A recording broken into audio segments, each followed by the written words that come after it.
Sábados de Esperanza. Hola familia, feliz sábado. Que la mano poderosa de Dios se mueva en favor de su iglesia en este 2021 para brindarnos protección, salud física y espiritual y sus más preciosas bendiciones. Hoy trataremos un tema muy necesario e importante. Hablaremos de la condición del ser humano cuando muere. Pasaremos juntos hora y media. No podemos tener ese tema en menos tiempo. Por eso lo invito para que escuche el tema hasta el final, porque este es un tema de vida o muerte. En este tiempo se ha desbordado el interés en lo sobrenatural, en la astrología, en las apariciones de la Virgen María. Hay una proliferación de psíquicos, los cuales aparecen en los noticieros locales. Han aumentado las noticias de personas que mueren y supuestamente regresan de la muerte. Hay una proliferación impresionante de libros hablando de la inmortalidad del alma. También vemos un aumento de los profetas psíquicos que hacen predicciones al fin de cada año. La nueva era se ha filtrado en todos los niveles del quehacer humano. Existe un interés desbordado en los ángeles como nunca antes. Los grandes emporios cinematográficos están promoviendo el espiritismo y el satanismo. Por ejemplo, las películas Soul, Forever, Defendiendo tu vida, una historia de fantasmas, son 4 de las películas que promueven las enseñanzas básicas del espiritismo y que se están estrenando al comienzo de este año en streaming. De manera imperceptible, Satanás está colocando las bases para el más grande engaño que afectará a la humanidad entera.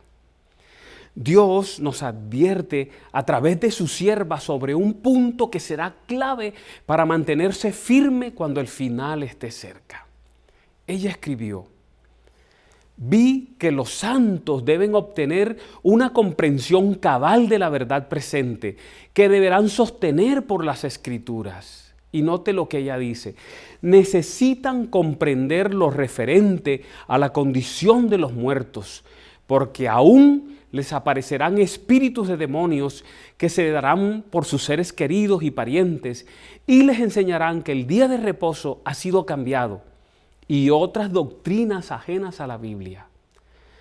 Harán cuanto esté en su poder para despertar simpatía y realizarán milagros delante de ellos para confirmar lo que declaren.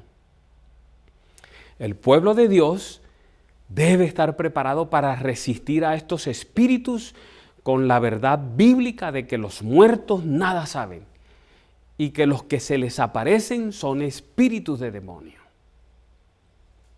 Tremenda cita. Note que de manera específica ella alerta respecto al estado de las personas cuando mueren. Algún gran engaño tiene que estar detrás de esa situación. ¿Se ha preguntado usted qué pasa 5 minutos después de la muerte? ¿Es el cielo, el infierno o la nada? Hay muchas creencias acerca de la muerte.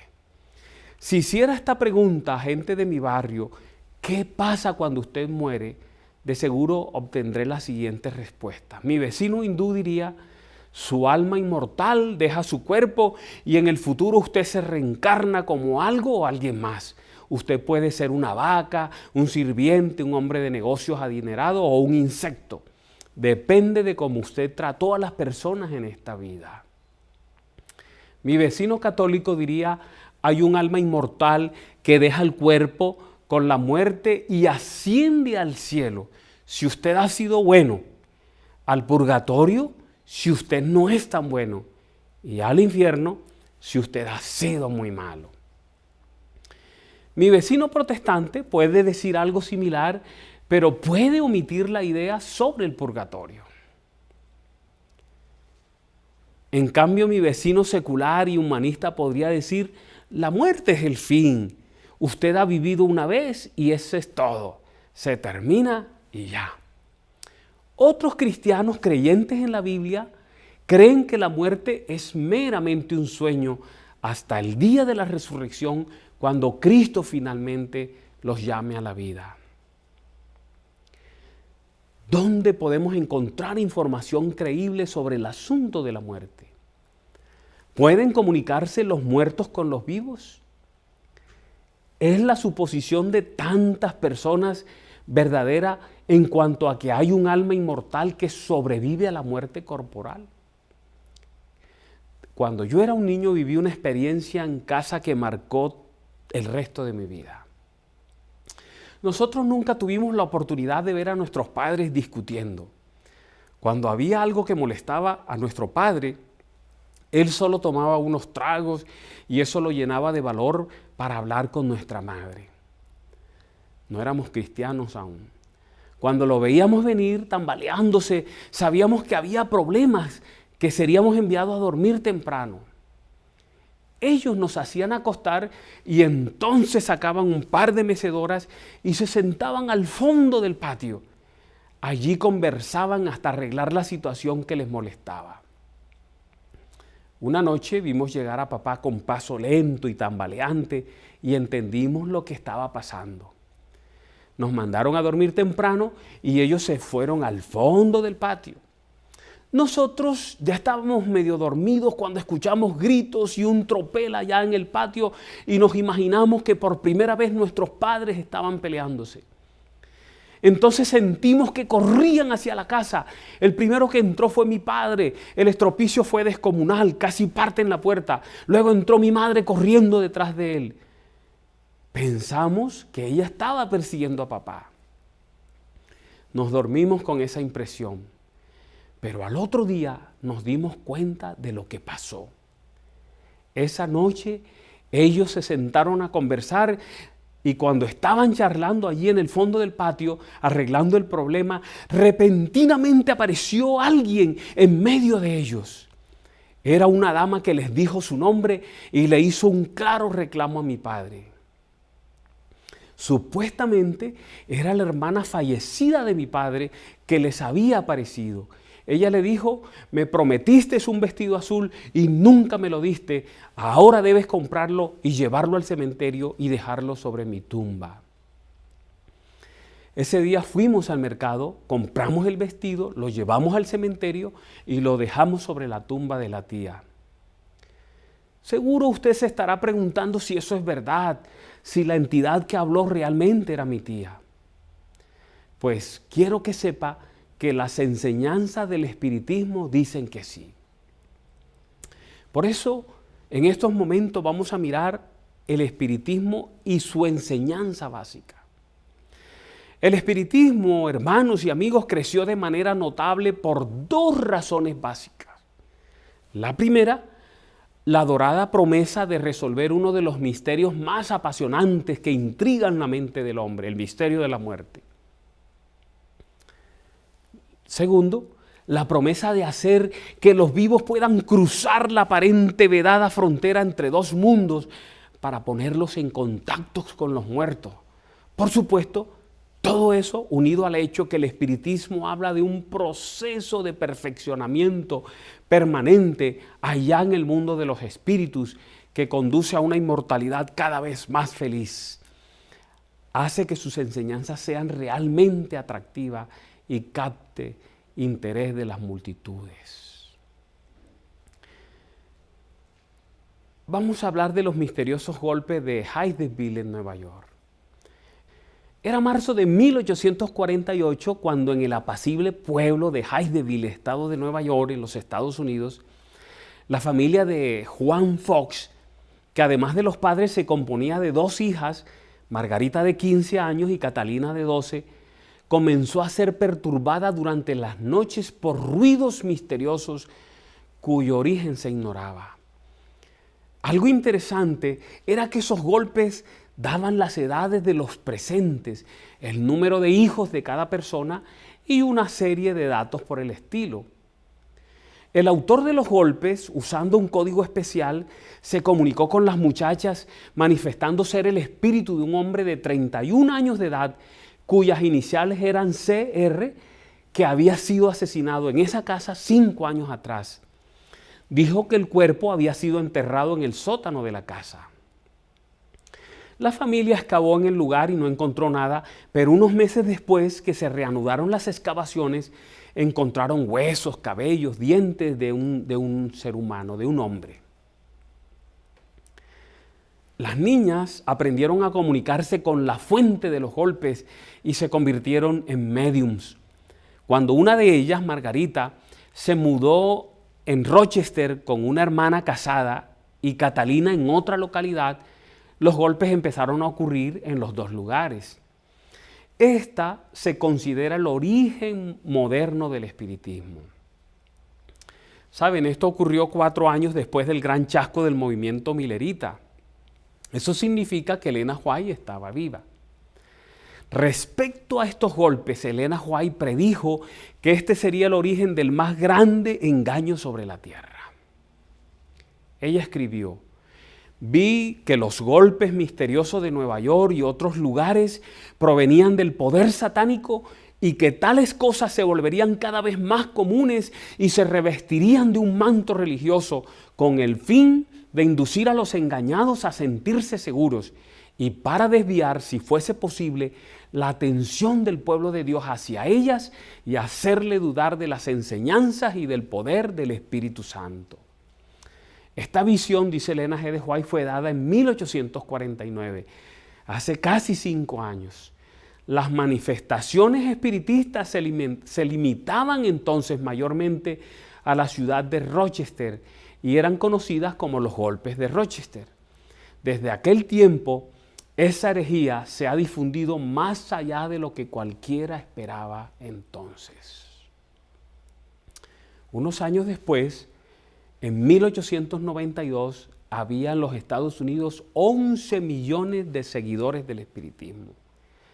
En 1912 existían 10,000 médiums espiritistas y un gran número de promotores del espiritismo. Ahora quiero hablarles del verdadero origen del espiritismo. Aunque en 1848 aparece la etapa moderna del espiritismo, no cabe duda que la verdadera historia del espiritismo es tan antigua como la humanidad.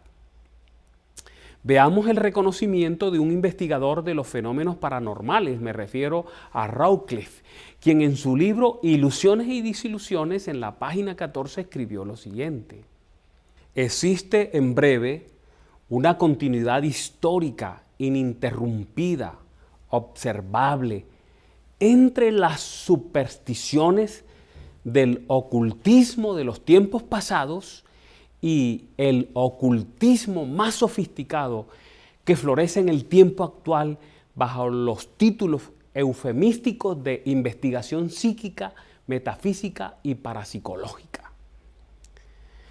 La Biblia en sus primeros libros advierte contra las prácticas espiritistas. La palabra de Dios dice lo siguiente: nadie entre los tuyos deberá sacrificar a su hijo o hija en el fuego, ni practicar adivinación, brujería o hechicería, ni hacer conjuros, servir de medium espiritista o consultar a los muertos.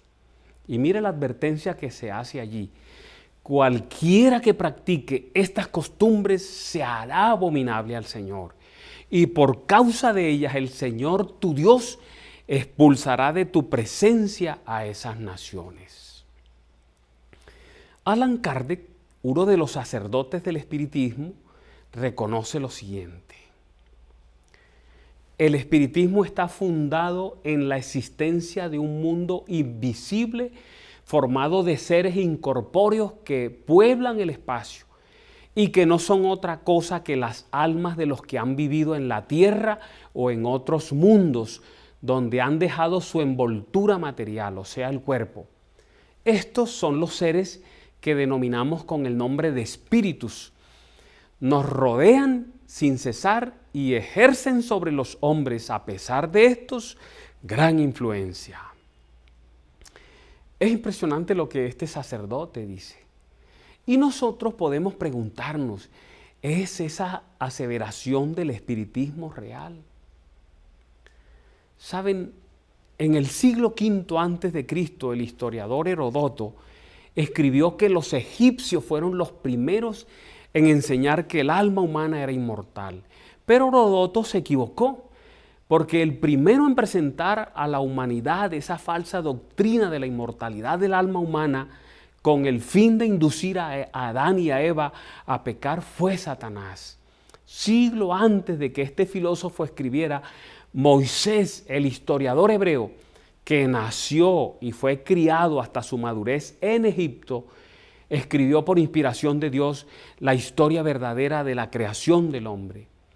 En ella registró la primera muerte de un ser humano, la de Abel, y la muerte de Adán, el primer miembro de la raza humana. Él nos dice en Génesis 3 que cuando el tentador le preguntó a Eva, ¿con que Dios os ha dicho no comáis de todo árbol del huerto? Ella contestó, del fruto de los árboles del huerto podemos comer, pero del fruto del árbol que está en medio del huerto, dijo Dios, no comeréis de él, ni le tocaréis para que no muráis. Entonces el maligno dijo, no moriréis. Esa fue la respuesta de Satanás. Fue así, amigos, hermanos, que la inmortalidad del alma se enseñó en el planeta por primera vez, mucho antes de que naciera el filósofo griego.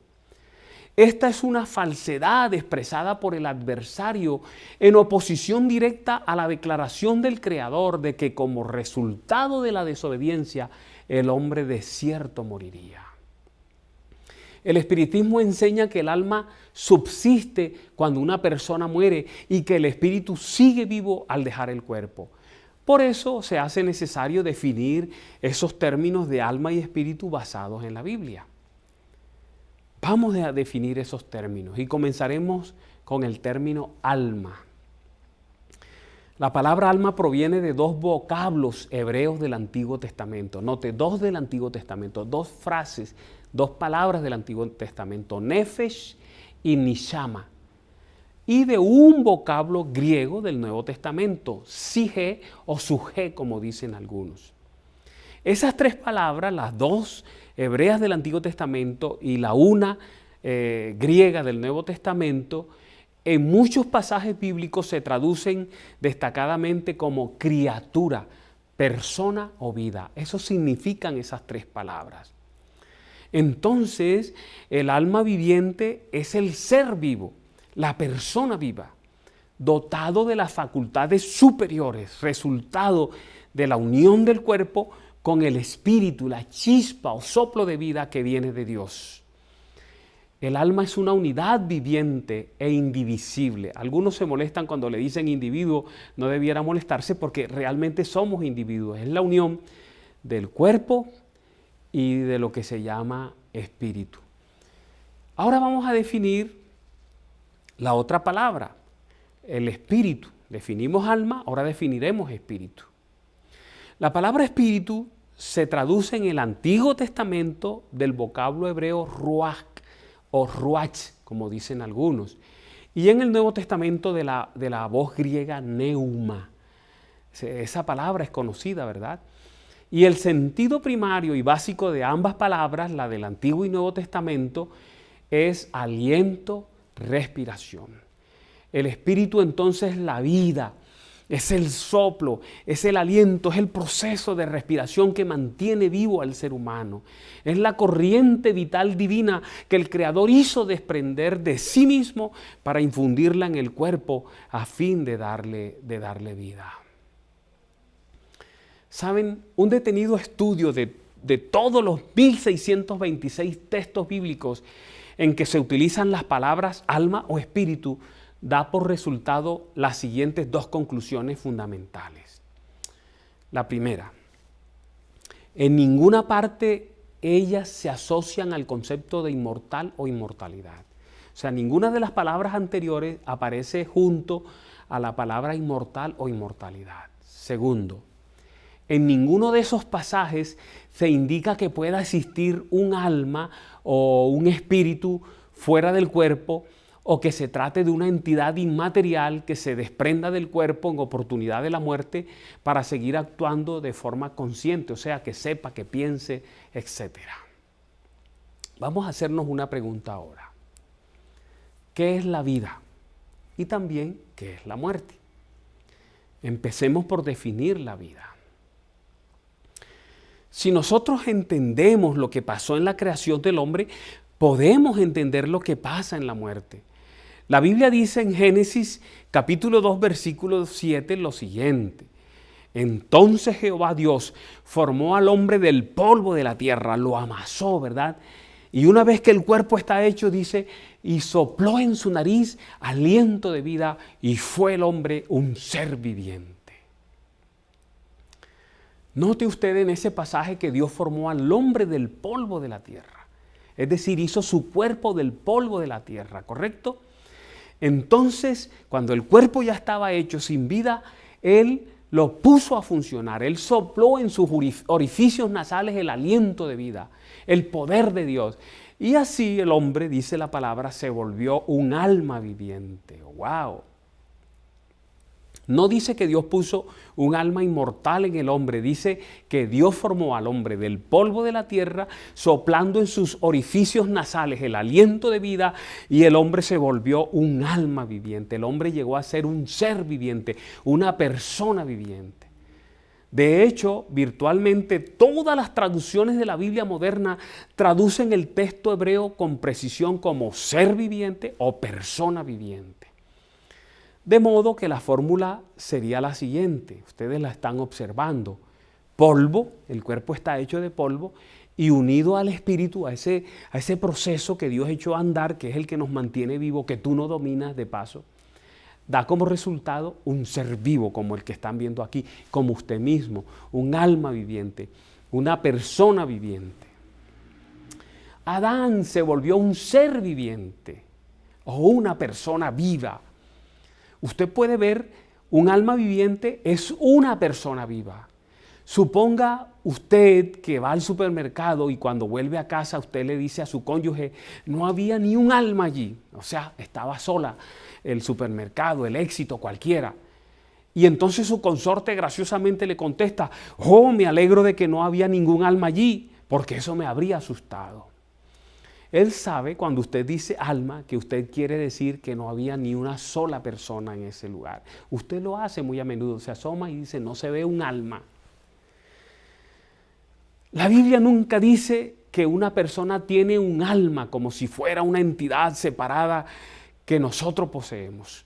Yo no tengo un alma, usted no tiene un alma, yo soy un alma, una criatura viva, una persona, y también lo es usted. Eso es lo que enseña la palabra de Dios. La gente dice que nuestros cuerpos físicos mueren, pero que nuestras almas nunca pueden morir. ¿Eso es verdad? ¿Usted se ha preguntado si eso es verdad?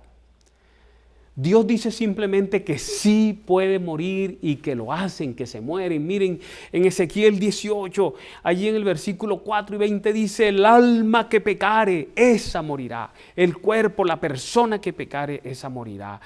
El filósofo pagano griego Platón afirmó que el alma del hombre no muere nunca. Si esa idea pagana fuera verdad, ¿por qué inspiró el Espíritu Santo a Ezequiel para escribir esas palabras 2 veces en el mismo capítulo 18 de su libro? Miren, un alma es una persona, y si una persona peca, morirá por sus pecados. Las versiones de la Biblia moderna traducen Ezequiel 18:14, que ya lo leímos antes, lo vamos a leer ahora en varias versiones, de la siguiente manera. Miren, la versión inglesa para hoy dice, la persona que peca morirá. ¿Notan? En vez de decir alma, dice la persona, porque es lo mismo.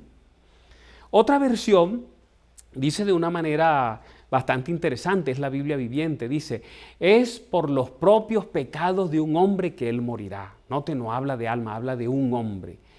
Y la Nueva Biblia Americana Estándar escribe, el alma que pecare morirá, pero abajo con un asterisco hay una nota de pie de página que dice que la palabra alma se refiere a persona. Ah, wow, es claro entonces.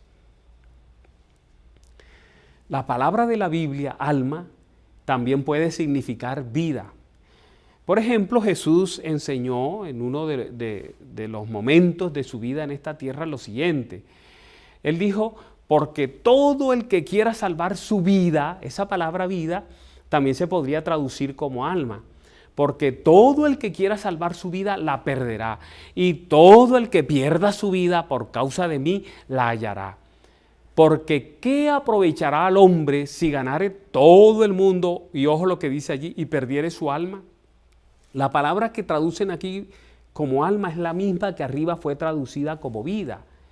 Y el texto sigue, ¿o qué recompensa dará el hombre por su alma? Eso está en Mateo 16, pero también está en Marcos 8. Así que en este pasaje Mateo escribió la misma palabra griega sige o suje 4 veces, pero los traductores de la versión King James pusieron vida 2 veces y 2 veces pusieron alma, siendo la misma palabra. Usted puede ver por sí mismo que las 2 palabras son intercambiables, y usted puede ver además que vida no es natural e irrevocablemente algo nuestro. Podemos perderla porque no somos inherentemente inmortales. Quiero que noten con la Biblia que el hombre no tiene un alma, sino que el hombre es un alma. Lo vamos a ver, vamos a mirar 2 pasajes. Este mismo que acabamos de leer antes en Mateo y luego lo veremos en Marcos. Mire, en primer lugar, mire Mateo 16, 26. Uso la versión Reina Valera de 1960. Note el pasaje, el versículo 26 dice, porque ¿qué aprovechará al hombre si gana todo el mundo y perdiere su alma? ¿O qué recompensa dará el hombre por su alma? Entonces usted allí va a pensar, wow, el hombre sí tiene un alma. No, acuérdese, la Biblia enseña que el hombre es un alma. ¿Cómo lo podemos demostrar? En el siguiente pasaje. Vamos a leerlo ahora en otro libro de la Biblia, del Nuevo Testamento. Vamos a leerlo en Lucas, en el capítulo 9, en el versículo 25. Y mire lo que dice allí. Es lo mismo, pero noten cómo lo expresa.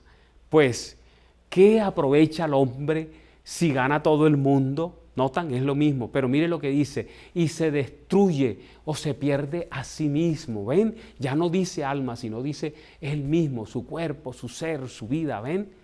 Entonces el ser humano, el alma, eres tú, completo, un ser indivisible, la unión de este cuerpo hecho del polvo de la tierra con este sistema de respiración que Dios estableció y que me mantiene vivo.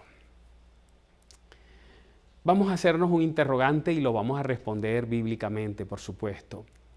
¿Existe una parte del ser humano que es inmortal?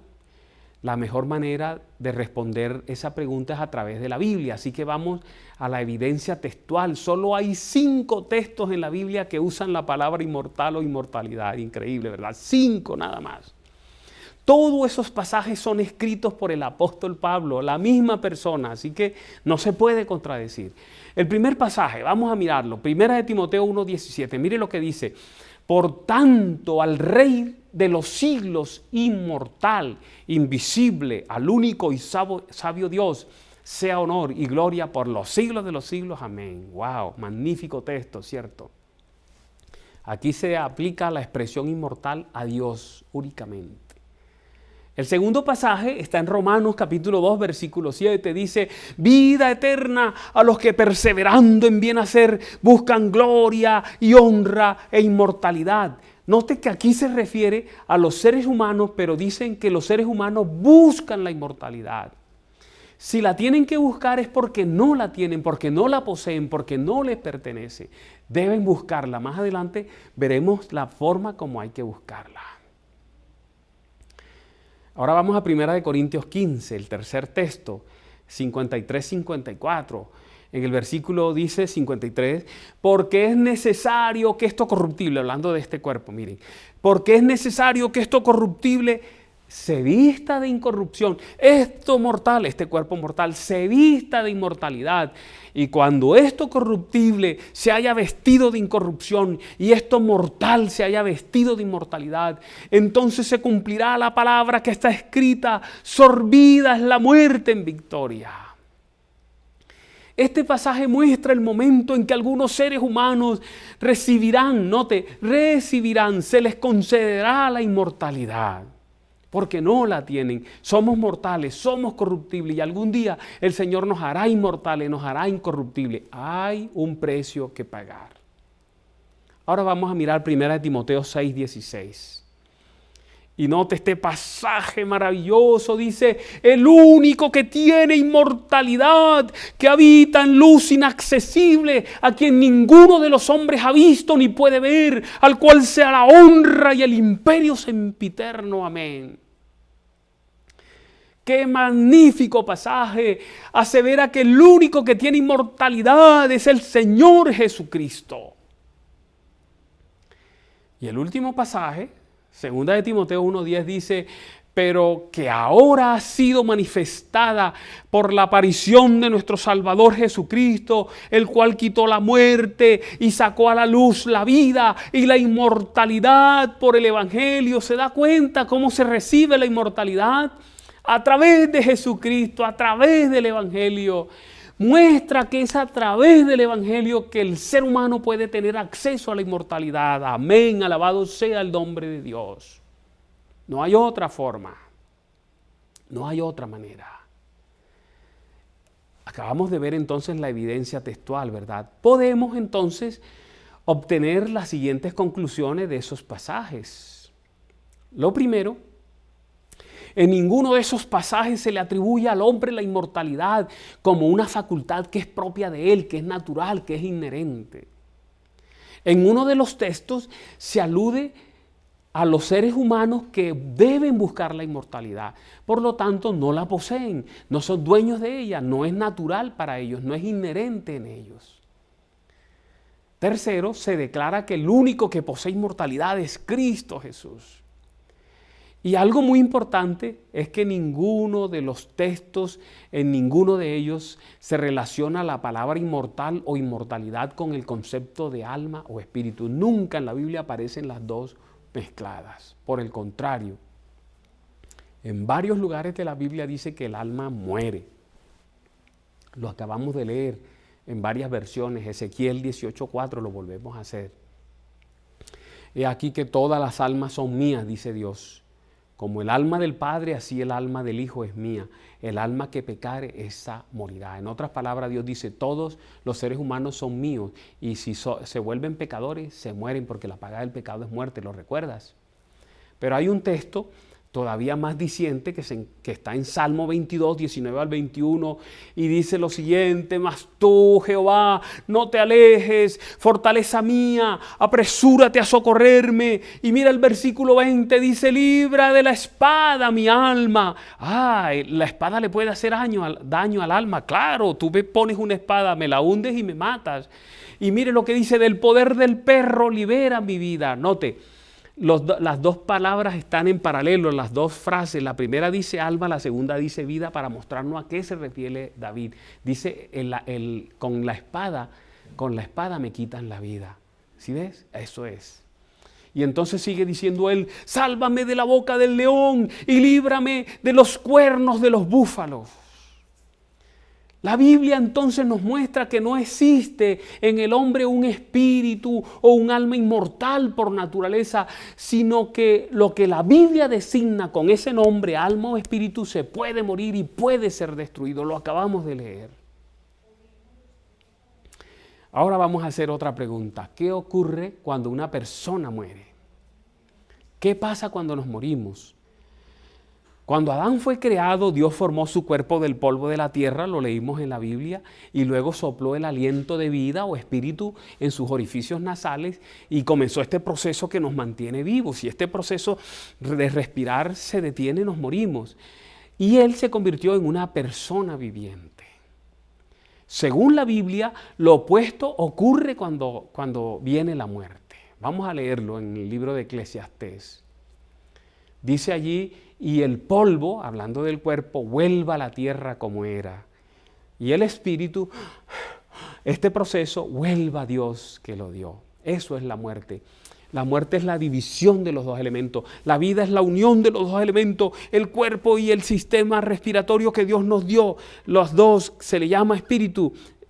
A eso se refiere. Cuando esos dos se separan, si dejamos de respirar, nos morimos.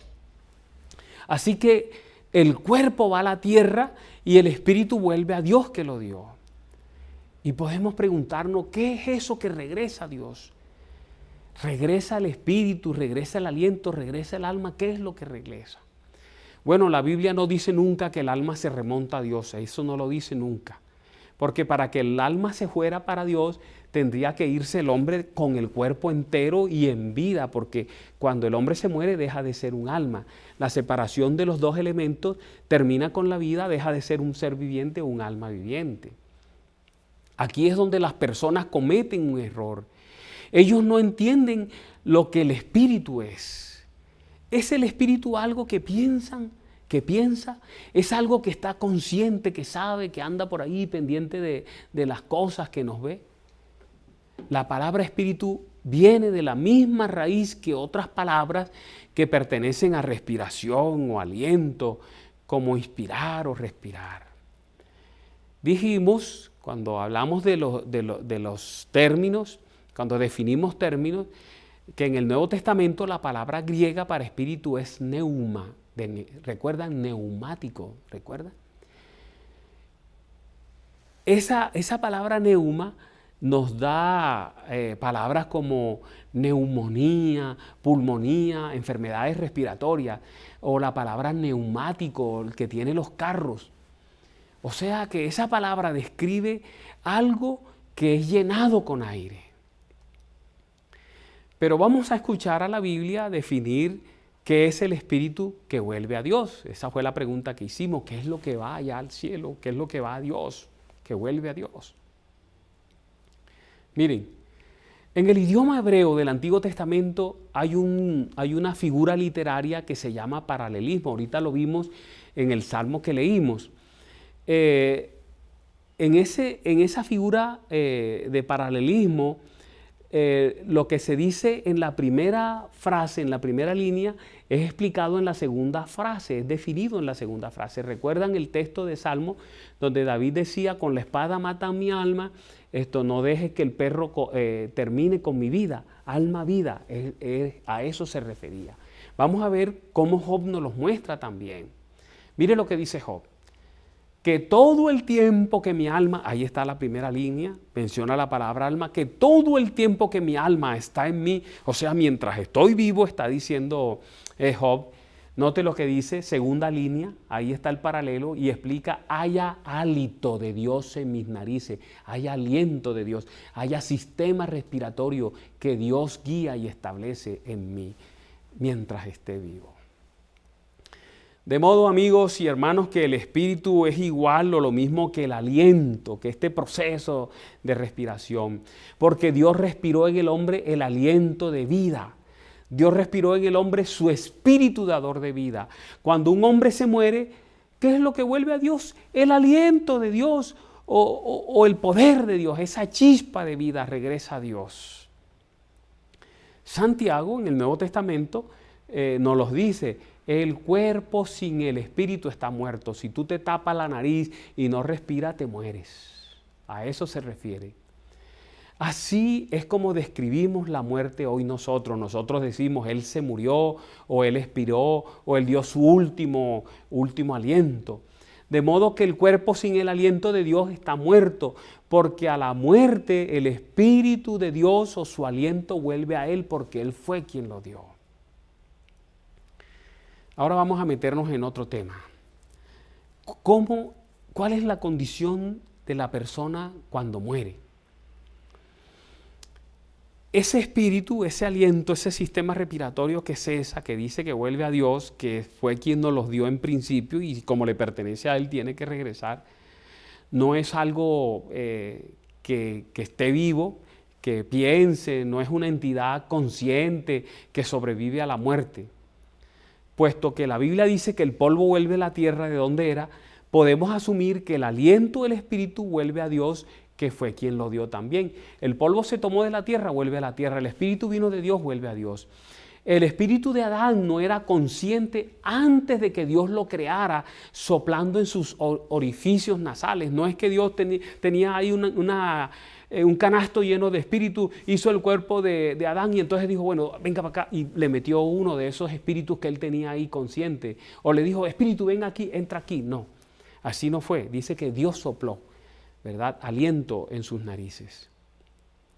Entonces, si el sistema respiratorio o el espíritu que Dios puso en el hombre no era algo que estaba vivo, ¿por qué pensamos o creemos o asumimos nosotros que está vivo después de la muerte? No puede estar vivo.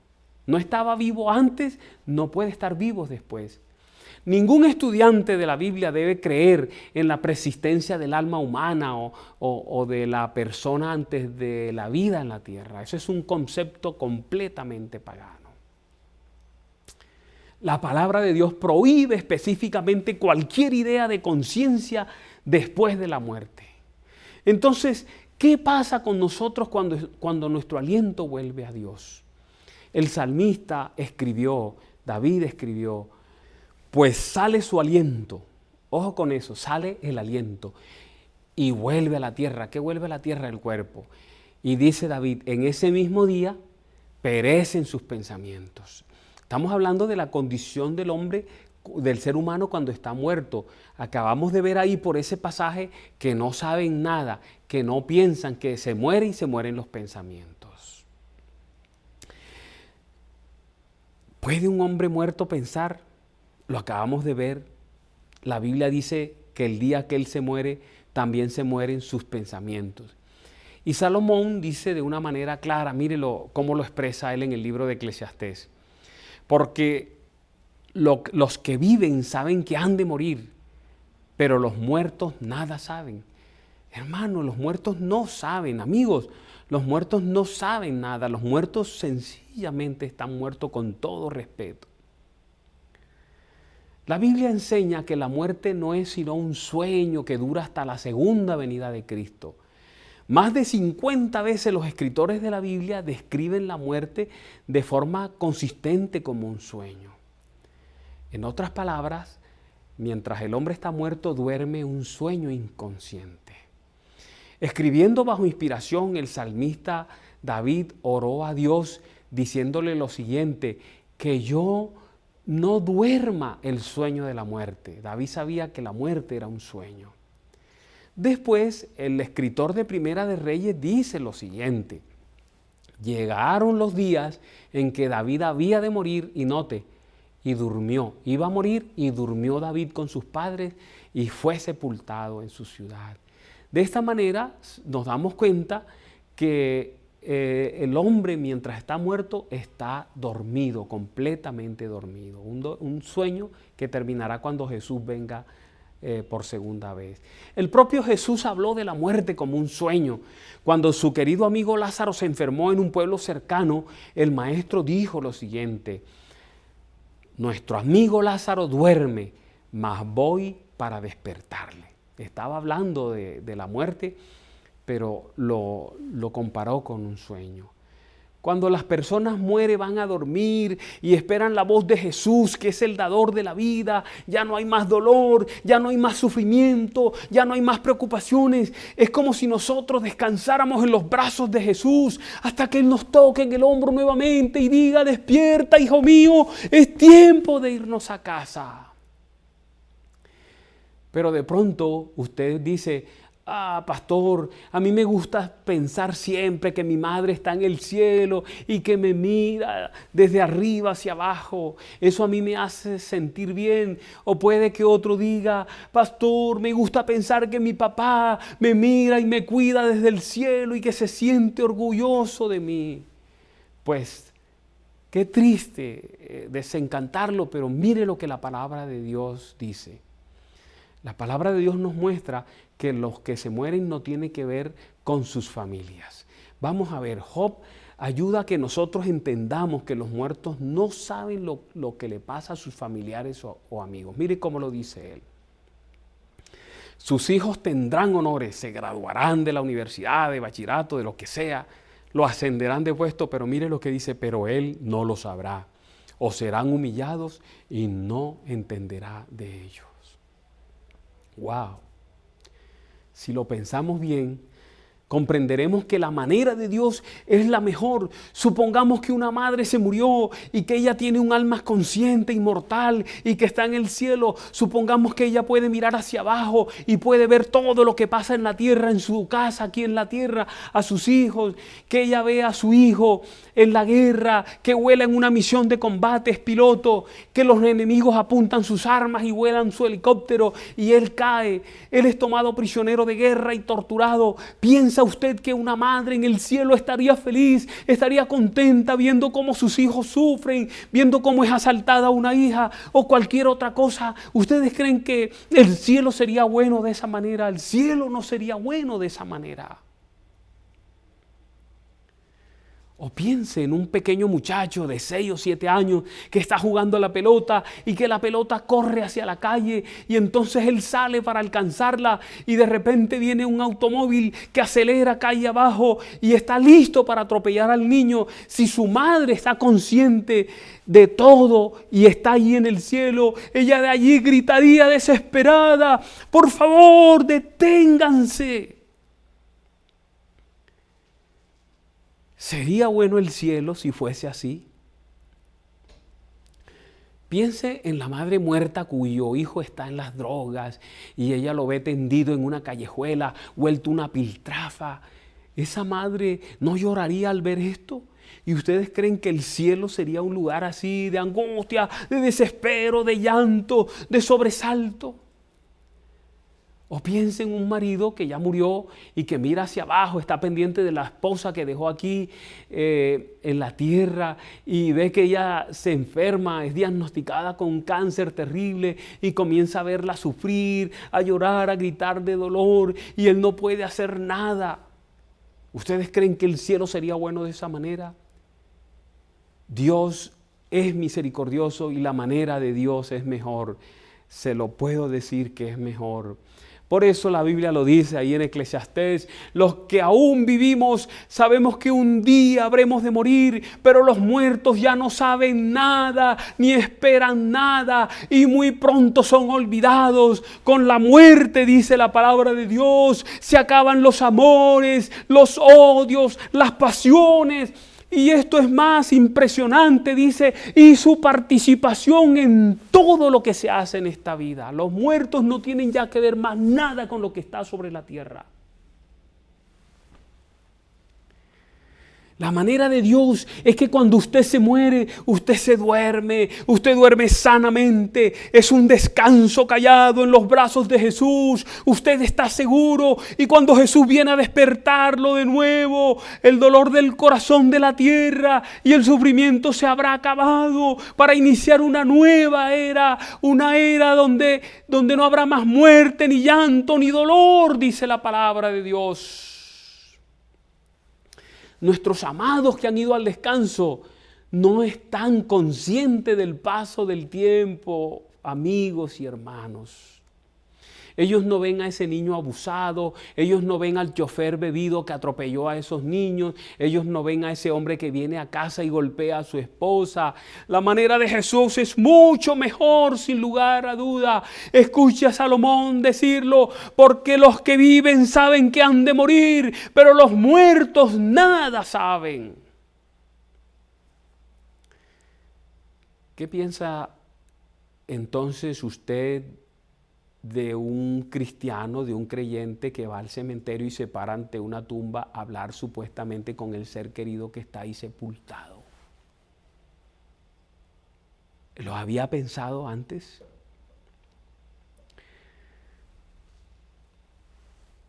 La manera de Dios es la mejor, ¿cierto que sí? No podía ser más claro.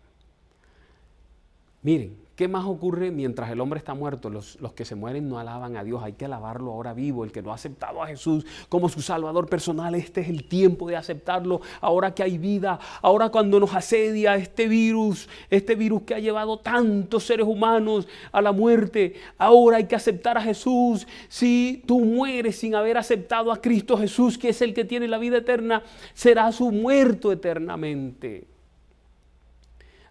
A Dios hay que alabarlo ahora en vida. Mire lo que dice la palabra en el Salmo 115, 17. Dice, no alabarán los muertos a Jehová, ni cuantos descienden al silencio. Ojo con eso, allá lo que hay es silencio, total silencio.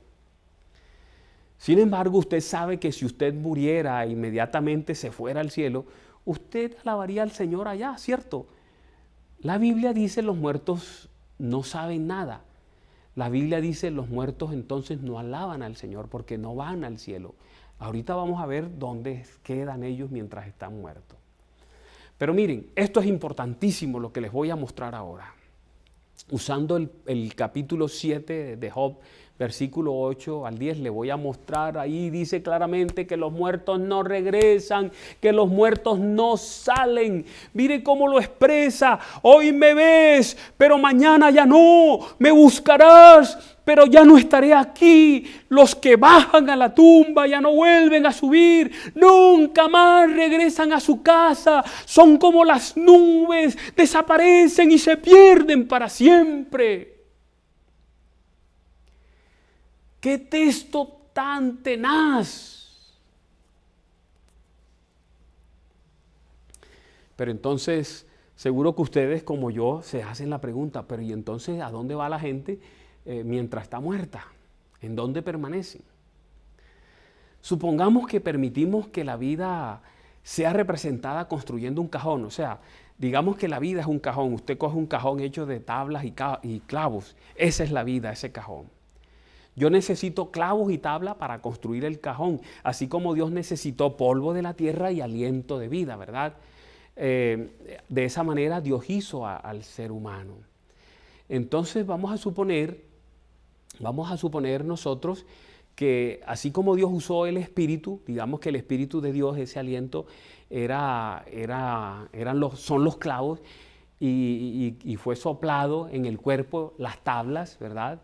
El polvo. Y de esa manera queda construida la caja, que es la vida.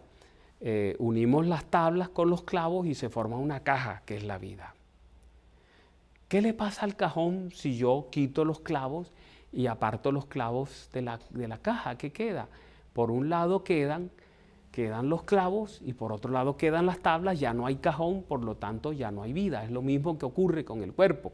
Cuerpo y sistema de respiración. Las cosas se separan, el cuerpo queda por un lado y el aliento queda por otro, ¿verdad? Pero ustedes vuelven y me preguntan, pero pastor, ¿dónde está la gente mientras está muerta? La Biblia no los muestra, la Biblia dice que están en el sepulcro, en ningún otro lugar, no van a ninguna parte. Hechos capítulo 2, versículo 29 nos muestra: varones hermanos, se os puede decir libremente del patriarca David, está hablando de David, que murió y que fue sepultado y su sepulcro está con nosotros hasta el día de hoy. No fue a ninguna parte, está en el sepulcro. Cuando el Señor Jesús venga por segunda vez, a la segunda venida, todavía permanecerán ahí, estarán en los sepulcros. Mire cómo lo dice la palabra de Dios, allí en el Evangelio según San Juan, capítulo 5, versículo 28, dice el Señor Jesús: no os maravilléis de esto, porque vendrá hora cuando todos los que están en el cielo, en el infierno, ¿en dónde? Los que están en los sepulcros oirán su voz, y los que hicieron lo bueno saldrán a resurrección de vida, mas los que hicieron lo malo a resurrección de condenación.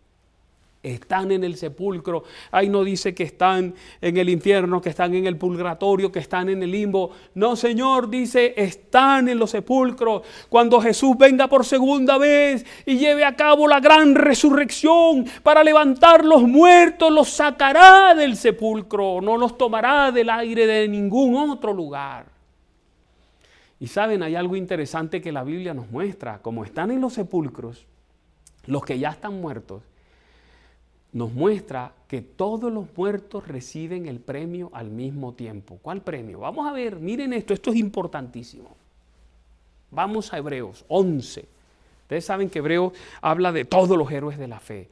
Y entonces después que los menciona a todos, esa lista larga dice, y todos estos, aunque alcanzaron buen testimonio mediante la fe, no recibieron lo prometido, proveyendo Dios alguna cosa mejor para nosotros, para que no fuesen ellos perfeccionados aparte de nosotros. Si entienden este pasaje, los que ya se murieron y están muertos y están en los sepulcros, no han recibido el premio todavía, para que lo reciban junto con los que estamos vivos o los que moriremos después. Alabado sea el nombre de Dios. Dios nos reparte los premios en varias ceremonias. Es una sola ceremonia, esa gran ceremonia final a la segunda venida del Señor Jesucristo. Pero ustedes dirán, pastor, ¿a qué premio se refiere? Mire cómo lo dice Hebreos 11, 13 al 16. Conforme a la fe murieron todos estos, lo de la lista, los héroes de la lista de Hebreos 11.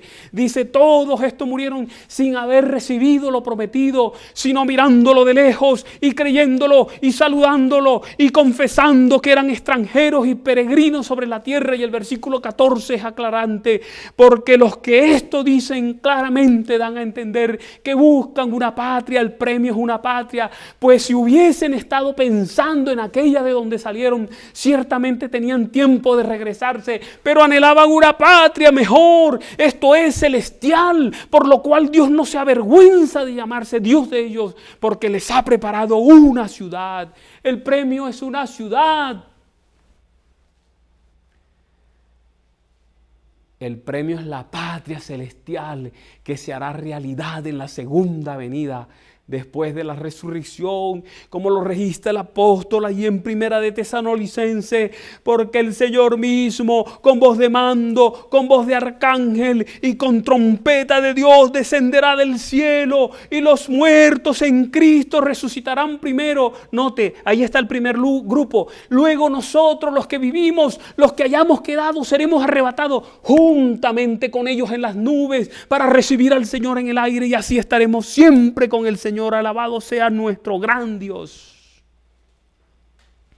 Así que cuando morimos, el alma o la persona no va a ninguna parte. Nosotros dejamos de existir como una personalidad consciente simplemente hasta la resurrección. Dios ha conservado un registro de nuestras vidas. Nosotros somos suyos. Pablo lo pone de esta manera en una carta a los Colosenses. Dice, porque habéis muerto, ojo, y vuestra vida está escondida con Cristo en Dios. En el Nuevo Testamento muchas cosas buenas le pasan a los seres humanos que están en Cristo. Y una de esas cosas buenas es la vida eterna. Mire, Pablo no podría ser más claro. Dice, porque la paga del pecado es la muerte, pero el regalo de Dios es vida eterna en Cristo Jesús. La vida eterna viene a nosotros en Cristo Jesús. Viene a nosotros porque nuestra vida está escondida con Dios en Cristo. Ahora, debemos responder la pregunta del millón. Yo sé que ustedes se la están haciendo hace rato.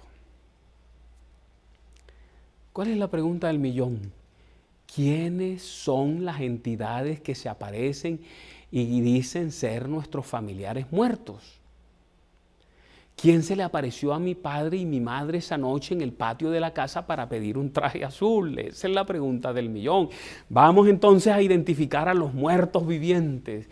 El espiritismo nos da una respuesta. El espiritismo dice que son los espíritus que salen de los seres humanos que se mueren. Pero eso no se puede demostrar y contradice abiertamente lo que dice en la palabra de Dios. Entonces debe haber otra clase de seres que suplantan a las personas que mueren con algún propósito. En la Biblia se habla de seres espirituales que son invisibles para los hombres, que a veces se materializan para que lo veamos y que tienen poderes sobrehumanos. Note esta cita importante del don profético. Ella dice, la relación entre el mundo visible y el invisible, el ministerio de los ángeles de Dios y la influencia o intervención de los espíritus malos son asuntos claramente revelados en las Sagradas Escrituras y como indisolublemente entretejidos con la historia humana. Nótase, dice ella, en nuestros días una tendencia creciente a no creer en la existencia de los malos espíritus, mientras que por otro lado muchas personas ven espíritus de seres humanos difuntos en los santos ángeles que son enviados para servir a los que han de heredar la salvación. Eso lo dice Elena G. de White en El conflicto de los siglos. Ella dice, algunos niegan que haya espíritus malos, todos son buenos, dicen. Y a otros dicen, y también otros, dice ella, dicen que los ángeles no son sino los familiares que se murieron y que aparecen en forma de ángeles. Pero todo eso será verdad. ¿Qué dice la Escritura? Miren, hay dos clases de esos seres invisibles. Elena White escribe lo siguiente, ella dice, pero las Escrituras no solo enseñan la existencia de los ángeles, tanto buenos como malos, ¿sí ven?, sino que contienen pruebas terminantes de que estos no son espíritus desencarnados de hombres que hayan dejado de existir. ¡Wow! Vamos a hablar de esas dos clases de ángeles. En primer lugar, vamos a hablar de los ángeles buenos, ministradores le llama la Biblia. Dios los utiliza para obras de protección y ayuda en favor de los hombres. Allí ellos aparecen en la palabra de Dios. Y Elena G. de White dice también de ellos, cada discípulo de Cristo, ojo con esto, qué bonito, cada uno de ustedes, cada discípulo de Cristo tiene su ángel guardián respectivo, qué maravilloso. Estos centinelas celestiales protegen a los justos del poder del maligno. Así lo reconoció el mismo Satanás cuando dijo, teme Job a Dios de balde, no le has cercado a él y a su casa y a todo lo que tiene en derredor.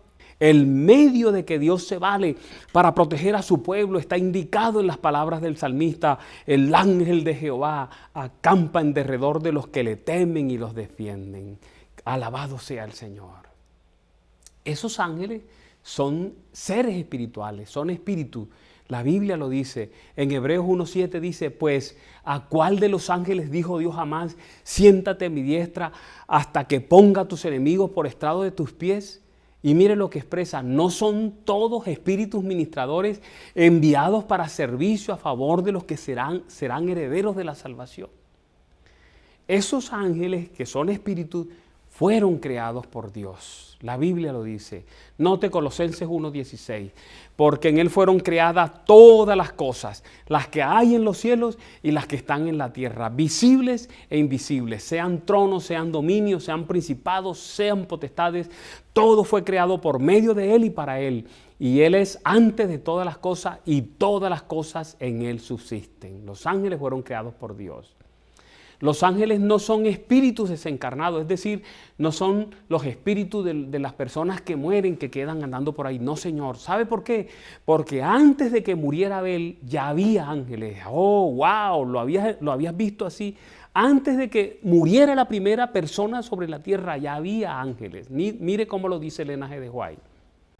Antes de la creación del hombre había ya ángeles, pues cuando los cimientos de la tierra fueron echados a una, las estrellas todas del alba alababan y se regocijaban todos los hijos de Dios. ¡Wow! Después de la caída del hombre fueron enviados ángeles para guardar el árbol de la vida, y esto antes que ningún ser humano hubiese fallecido. Es decir, los ángeles no son espíritus desencarnados, o sea, no son los espíritus de las personas que murieron, porque los ángeles existían antes de que se muriera la primera persona sobre la tierra. Amén. Amén. Eso lo dice la palabra. Génesis capítulo 3:24 dice, echó pues fuera al hombre y puso al oriente del huerto del Edén querubines y una espada encendida que se revolvía por todos lados para guardar el camino del árbol de la vida. Allí nos muestra que ya había ángeles antes de que hubiese muerte.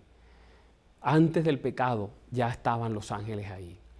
Los ángeles pueden tomar la forma de seres humanos. Vamos a leer un pasaje en Génesis que nos los muestra.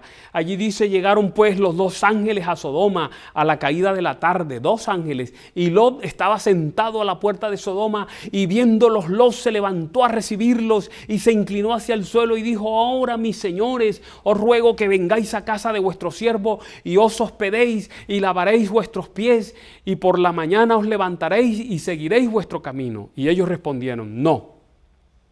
en la calle nos quedaremos esta noche. Mas él porfió con ellos mucho y fueron con él y entraron en su casa y les hizo banquete y coció panes sin levadura y comieron. Note, dos ángeles que comen y que se sientan y que duermen, tomaron forma humana.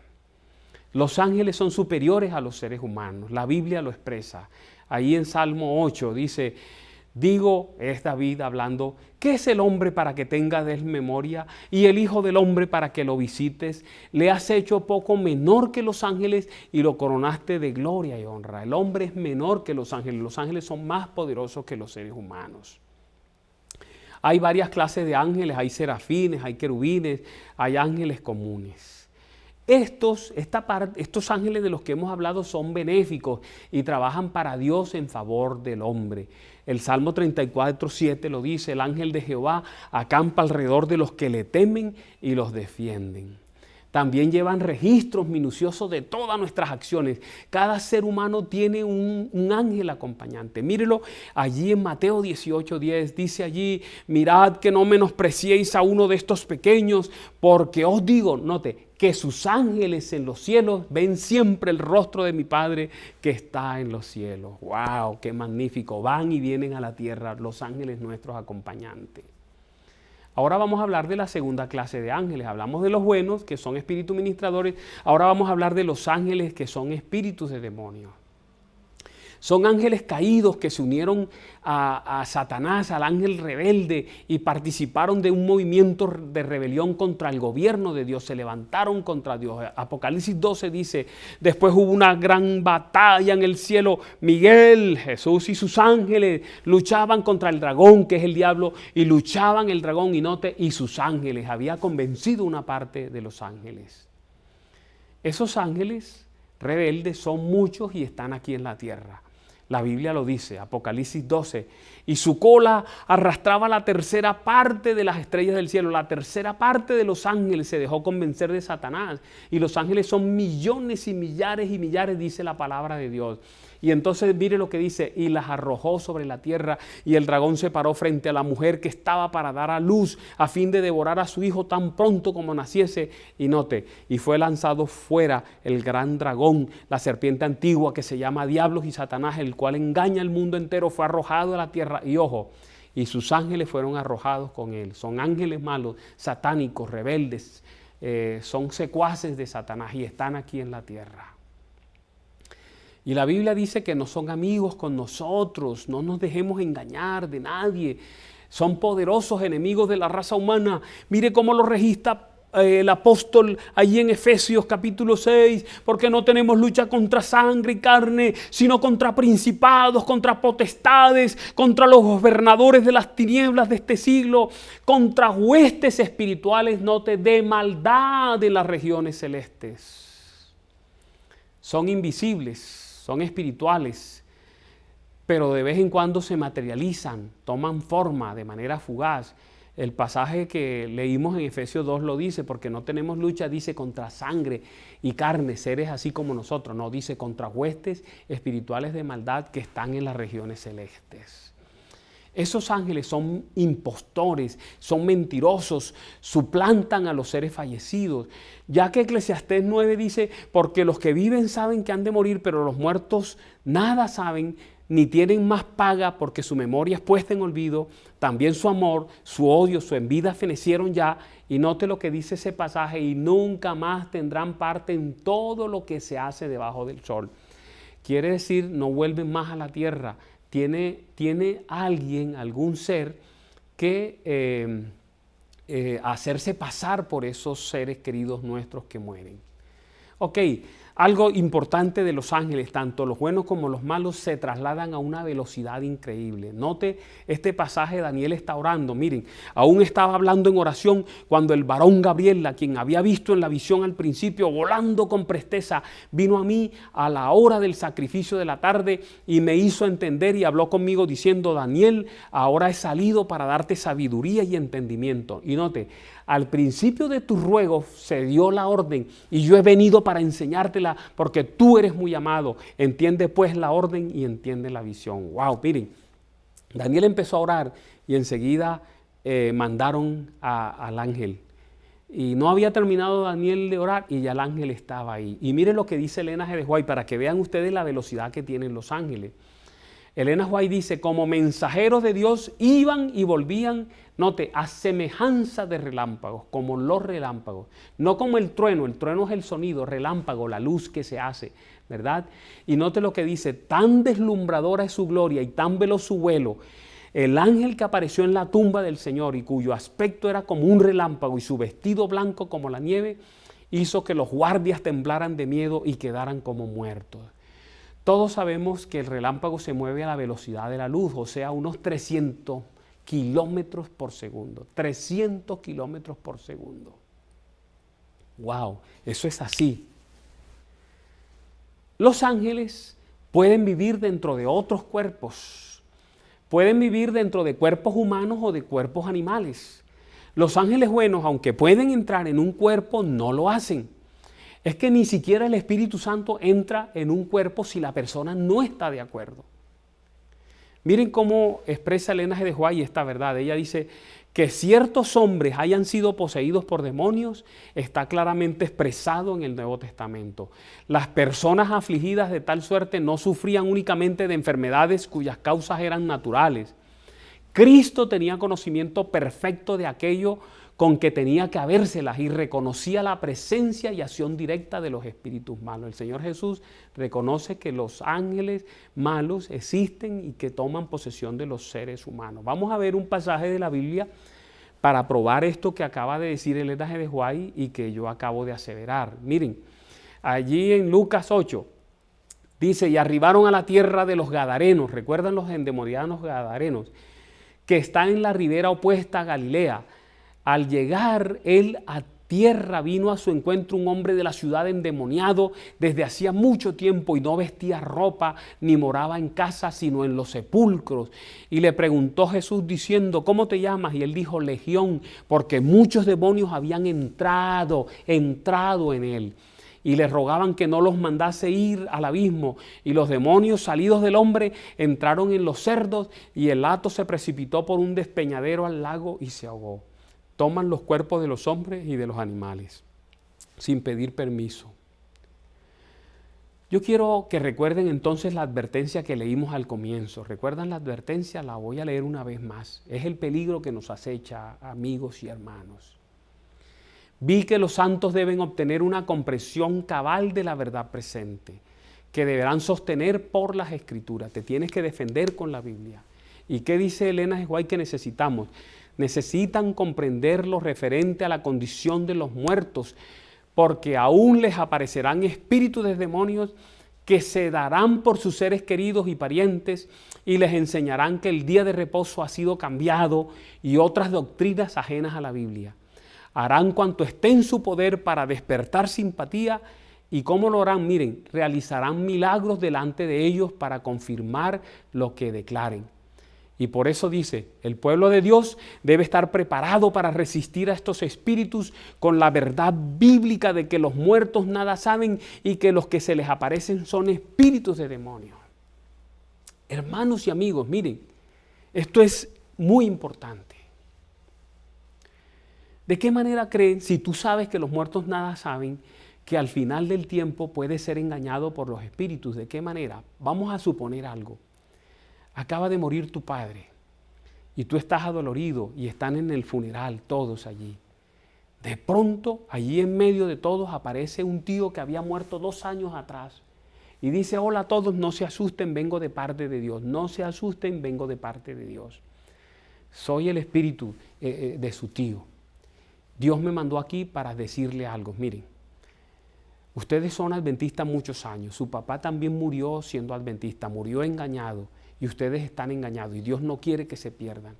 Él les manda a decir que ese cuento de la ley de Dios, que del sábado, eso es mentira. Y muchas cosas que enseña la iglesia adventista a la que ustedes pertenecen, eso es mentira. Y la prueba de ello, Dios me mandó a mí para que se los pruebe. ¿Cómo se los voy a probar? Háganme el favor y me abren el féretro. Ojo a eso. Y entonces usted dice, no, los muertos nada saben, pero otros familiares que están allí, que no son adventistas, dicen, sí, abrámoslo y abren el féretro y ahí está el cuerpo de tu papá. Y el supuesto espíritu de tu tío dice, Alberto, Dios me mandó para que te levante, para que ellos crean que el mensaje que les acabo de traer, levántate. ¿Cómo les parece? ¿Usted qué va a pensar? Y entonces de pronto el cuerpo de su padre se levanta, abre los ojos y dice, hola a todos. Ahí es donde tienes que tomar una decisión. Si ven lo importante que es eso, por esto Elena G. de White dice, la palabra de Dios tenemos que aferrar a ella, no podemos confiar en nuestro sentido, lo que oímos, lo que vemos, no, tenemos que confiar en la palabra, un escrito está, los muertos nada saben. Bueno, esos ángeles, esos espíritus de demonios que se hacen pasar por personas, ellos son los que suplantan a nuestros seres queridos. Pero recuerda el pasaje de Deuteronomio 18. Aquí yo quiero que tú entiendas algo que es muy vital. ¿Por qué Dios se ofendía tanto cuando adoraban a los muertos y todas esas cosas y a los dioses paganos? ¿Por qué? Mire lo que dice Deuteronomio. No sea hallado, es una advertencia grave. No sea hallado en ti quien haga pasar a su hijo o a su hija por el fuego, ni quien practique adivinación, ni agorero, ni sortílego, ni hechicero, ni encantador, ni adivino, ni mago, ni quien consulte a los muertos. Y la razón, porque es abominación para con Jehová. Cualquiera que hace estas cosas, y por estas abominaciones Jehová tu Dios echa estas naciones de delante de ti. ¿Por qué razón Dios considera la abominación? Considera abominación más bien la labor y la acción de esos personajes. ¿Cuáles personajes y cuáles acciones? Miren, quemar a los hijos o pasarlo por el fuego. La adivinación, que es la bruja actual o el hechicero actual. El agorero, o sea, el adivino, el falso profeta. El sortílego se refiere al que lee las cartas, al astrólogo, al de los horóscopos. Hechicero, al brujo, encantador, al mago, adivino, al espiritista, mago, a los mediums. El que consulta a los muertos, a los nigromantes. Sencillamente a Dios le ofende porque todas esas acciones y todas esas personas ponen al ser humano en directa comunicación con Satanás, con los espíritus de demonio, con los ángeles caídos. Mire lo que dice Isaías 8:19. Esto es importante. Los textos que voy a leer son importantes para entender por qué a Dios le ofende tanto. Miren lo que dice, y si os dijeren, preguntad a los encantadores y a los adivinos que susurran hablando, responded, ¿no consultará el pueblo a su Dios? ¿Consultará a los muertos por los vivos? ¿Cómo así? ¿Cómo así? ¿Cómo así que cuando tú consultas un Dios, consultas a los muertos? ¿Cómo así? Es que antes los dioses del paganismo eran seres humanos como tú y yo, pero eran destacados, eran héroes y morían en batalla y entonces se convertían en dioses. Eran convertidos inmediatamente en dioses y cuando se convertían en dioses, ellos le rendían culto a esos dioses, pero al rendirle culto a esos dioses, le estaban rindiendo culto a esos seres humanos que habían muerto. Y como la Biblia dice que los muertos nada saben, realmente la comunicación no era con los muertos en sí, sino con espíritus de demonio. Eso lo dice en alguna parte de la Biblia, claro, en Números 25, miren. Vamos a leerlo, Números 25, dice, las cuales invitaban al pueblo a los sacrificios de sus dioses. Noten, vamos a sacrificar a los dioses. Y note lo que dice, y el pueblo comió y se inclinó a sus dioses. Así acudió el pueblo a Baal Peor, un dios. Y el furor de Jehová se encendió contra Israel. ¿Por qué? ¿Por qué Dios se enfureció cuando adoraron a Baal Peor? Note la razón por la que lo hizo. Salmo 106.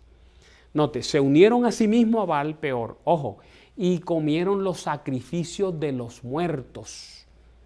Los sacrificios que se ofrecían a los ídolos eran ofrecidos a personas que se habían muerto, a dioses que habían sido seres humanos y que ahora estaban muertos. Por eso dice que son sacrificios a los muertos. Y noten, y sirvieron a sus ídolos, los cuales fueron causa de su ruina. Y mire lo que dice, lo que hicieron realmente, dice allí, sacrificaron sus hijos y sus hijas a los demonios, porque los muertos nada saben, porque esos dioses realmente no existen, porque los muertos están. Y entonces cuando adoraban a esos dioses, estaban adorando a personas que habían muerto, y como los muertos nada saben, estaban adorando a Satanás, estaban adorando ángeles caídos, estaban adorando demonios. Ese pasaje nos muestra que sacrificar a los muertos realmente es sacrificar a los ángeles caídos, a los espíritus, a los demonios. Deuteronomio 32 dice, le despertaron a celo, ojo, con los dioses ajenos y le provocaron a ira con abominación. ¿Por qué una abominación? Dice, sacrificaron a los demonios y no a Dios, a dioses que no habían conocido, a nuevos dioses venidos de cerca, que no habían temido vuestros padres. De la roca que te creó te olvidaste, te has olvidado de Dios tu creador. Y lo vio Jehová y se encendió en ira por el menosprecio de sus hijos y de sus hijas. Hermano y amigo, es un asunto grave que un adventista, un creyente, un cristiano vaya a consultar, que le lean la taza de té, que le lean el tabaco, que le echen la suerte, que le muestren en una bola de cristal o en una taza de agua, que le muestren algo, porque te estás poniendo en contacto directo con los demonios. La Biblia lo muestra, como los muertos nada saben, no salen, ellos no vuelven más a esta tierra. Realmente la adoración y esas consultas de los horóscopos y de los adivinos y los sacrificios, las relaciones con seres que los suplantan, y esos son los demonios, son los ángeles caídos. Hay un lugar de la Biblia que lo diga más claro, pastor, es que queremos que nos lo diga más claro, se los voy a mostrar más claramente. Vamos al Nuevo Testamento para que vean lo que dice Pablo en 1 Corintios capítulo 10. ¿Qué dice Pablo allí? Dice, miren, ¿qué digo pues? ¿Que el ídolo es algo? ¿O que sea algo lo que se sacrifica a los ídolos? Y miren lo que él dice, antes digo que lo que los gentiles sacrifican, a los demonios los sacrifican y no a Dios. Y no quiero que vosotros os hagáis partícipes con los demonios. No podéis beber la copa del Señor y la copa de los demonios. No podéis participar de la mesa del Señor y de la mesa de los demonios. ¡Wow! Eso es tenaz. Un cristiano, un adventista, no puede ir a hablar con los muertos, no puede consultar el alma de un supuesto familiar, porque está consultando a los demonios. No puedes ir a que te lean la mano, a que te echen la suerte. No puedes. Es abominación a Dios. Dios considera un sacrilegio grande. Esos seres malos, estos demonios, están preparando el último gran engaño, como lo dice el libro de Apocalipsis. Mire lo que expresa allí. También hace grandes señales, de tal manera que aún hace descender fuego del cielo a la tierra delante de los hombres. Y engaña a los moradores de la tierra con la señal que se le ha permitido hacer en presencia de la bestia, mandando, dice allí, mandando a los moradores de la tierra que le hagan imagen a la bestia que tiene la herida de espada y vivió. La sierva de Dios lo asevera. Ella dice, está cercano el tiempo en que Satanás hará milagros para confirmar en la gente la creencia de que Él es Dios. Todo el pueblo de Dios debe permanecer ahora en la plataforma de la verdad, tal como se presenta en el mensaje del tercer ángel. Todos los cuadros agradables, todos los milagros hechos se presentarán para que, si es posible, sean engañados aún los escogidos. La única esperanza para cualquiera es mantener con firmeza las evidencias que han confirmado la verdad en justicia. Por eso les hablaba de la comparación del tío que se aparece y resucita a tu padre. En tema anterior, que tú puedes ver en mi canal de YouTube y también en el canal de Esperanza TV Colombia, tú entras allí, el tema del Armagedón, ahí explicaré claramente ese gran engaño que se está preparando. Mire cómo dice Apocalipsis 16, y vi salir de la boca del dragón, de la boca de la bestia y de la boca del falso profeta. Noten, 3 espíritus malignos que parecían rana, y mire, son espíritus de demonios que hacen señales milagrosas y que salen a reunir a los reyes del mundo entero para la batalla del gran día del Dios Todopoderoso. Te invito nuevamente a ver el tema del Armagedón. Ahí dice claramente, son espíritus de demonios. Es a través del espiritismo que se está preparando ese gran engaño. Ahí está escrito, son espíritus de demonios que hacen señales, milagros y que salen a reunir, miren, a los reyes del mundo entero para la batalla del gran día del Dios Todopoderoso. Los demonios son los ángeles malos, caídos. Ellos ayudarán al gran engaño final sobre la tierra, facilitado por la falsa enseñanza de la inmortalidad del alma promovida por el espiritismo. ¿Se acuerda de mi tía? La del vestido azul. La entidad que pidió esa noche el vestido azul a mi padre era uno de esos ángeles caídos. ¿Qué interés tiene Satanás al hacer esas falsificaciones?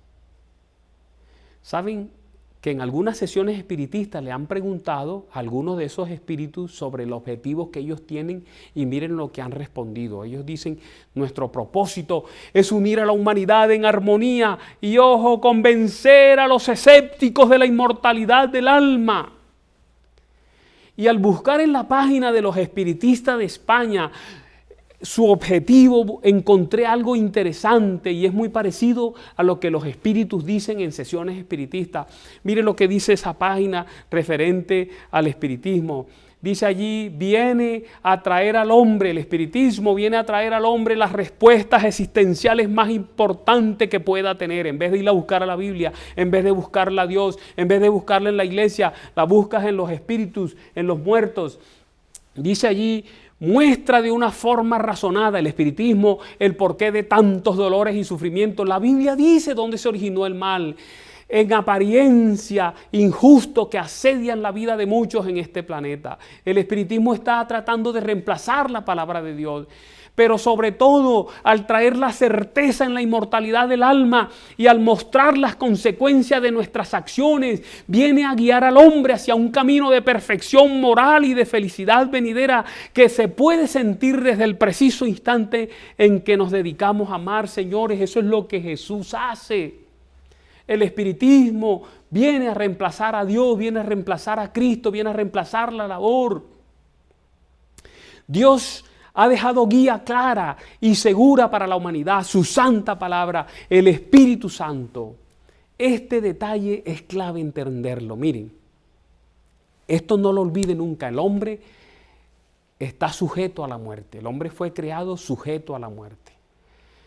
El hombre fue creado con la posibilidad de ser inmortal. Para ello debía comer del fruto del árbol de la vida permanentemente. Mire cómo lo dice Elena G. de White. Esto es magnífico, hermanos, miren. Esta cita es impresionante. El fruto del árbol de la vida en el jardín del Edén poseía virtudes sobrenaturales. Comer de él equivalía a vivir para siempre. Su fruto era el antídoto de la muerte. Sus hojas servían para mantener la vida y la inmortalidad. Pero debido a la desobediencia del hombre, la muerte entró en el mundo. Adán comió del árbol del conocimiento del bien y del mal, cuyo fruto aún le había sido prohibido que tocara. Su transgresión abrió las compuertas de la maldición sobre la raza humana, trajo la muerte para los seres humanos. Por eso cuando pecó se le negó el acceso a ese árbol, como lo dice Génesis 3, dice, y de Jehová Dios hizo al hombre y a su mujer túnica de pieles y los vistió, y dijo Jehová Dios, he aquí el hombre es como uno de nosotros, ahora sabe el bien y el mal, ahora pues que no alargue su mano y tome también del árbol de la vida y coma y viva para siempre. Y lo sacó Jehová del huerto del Edén para que labrase la tierra de que fue tomado. Fueron echados para que no siguieran comiendo de ese árbol, porque si comían vivirían eternamente, pero vivirían como malos, como pecadores. Ese era el plan macabro que Satanás tenía. Noten esta cita de la sierva de Dios que es tan reveladora. Para que poseyera una existencia sin fin, el hombre debía continuar comiendo del árbol de la vida. Privado de este alimento, vería su vitalidad disminuir gradualmente hasta extinguirse la vida. Pero miren el plan macabro, era el plan de Satanás que Adán y Eva desagradasen a Dios mediante su desobediencia y esperaba que luego, sin obtener perdón, siguiesen comiendo del árbol de la vida y perpetuasen así una vida de pecado y miseria. Pero después de la caída se encomendó a los santos ángeles que custodiaran el árbol de la vida. Estos ángeles estaban rodeados de rayos luminosos semejantes a espadas resplandecientes.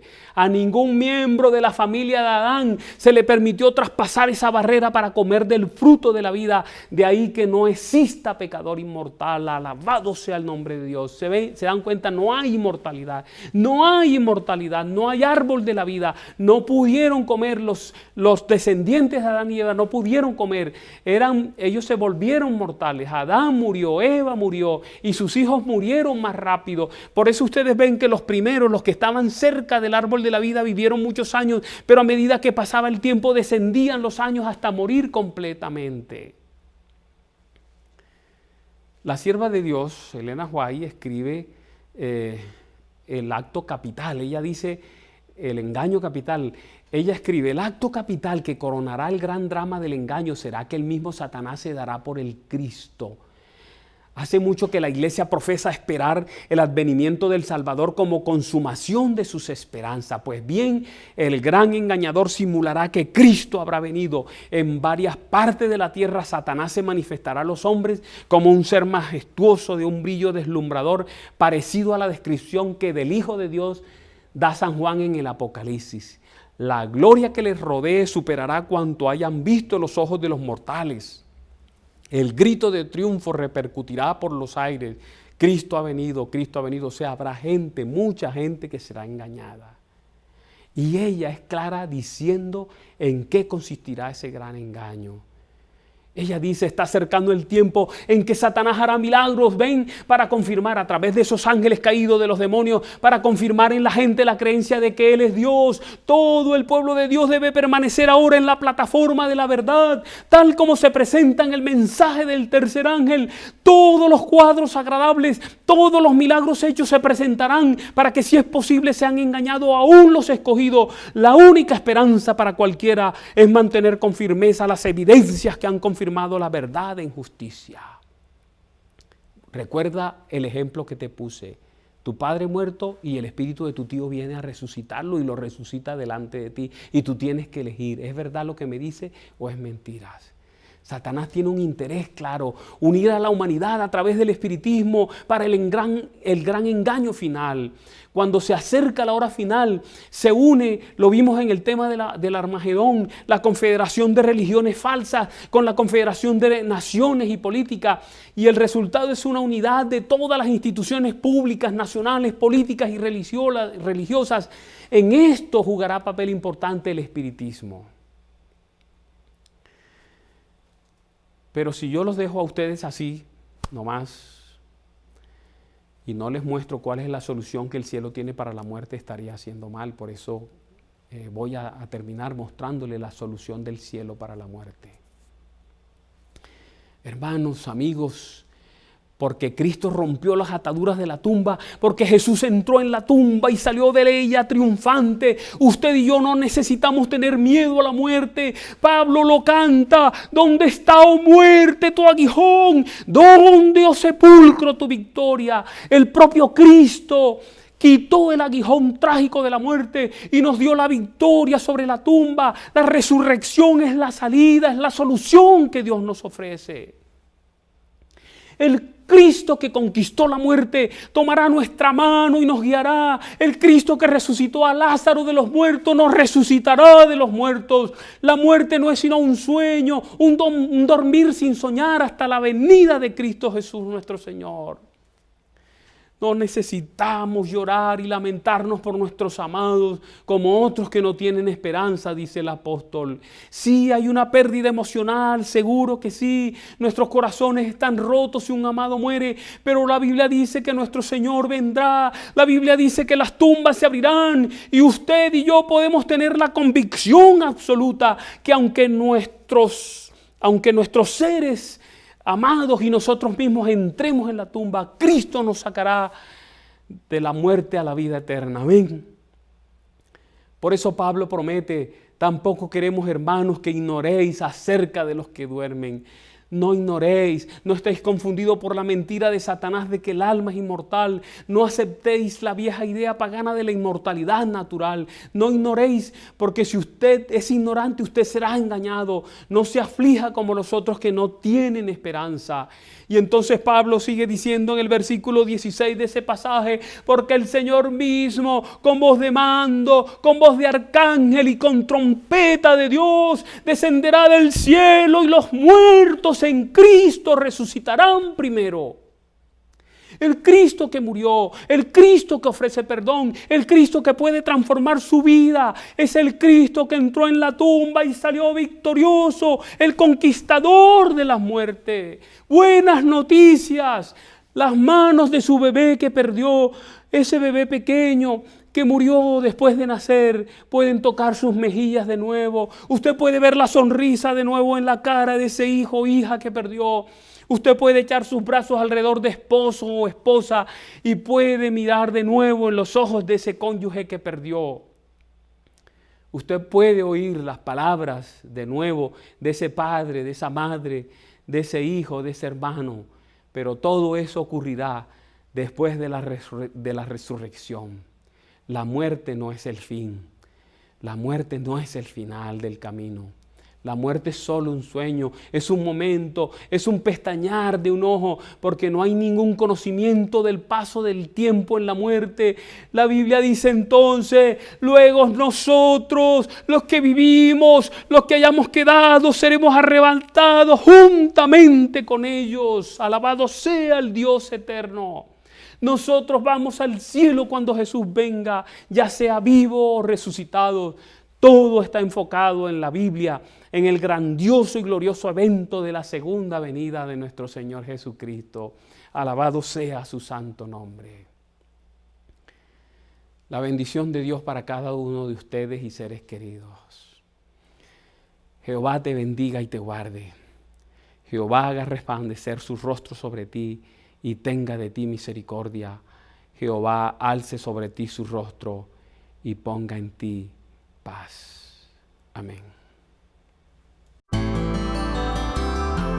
Sábados de Esperanza.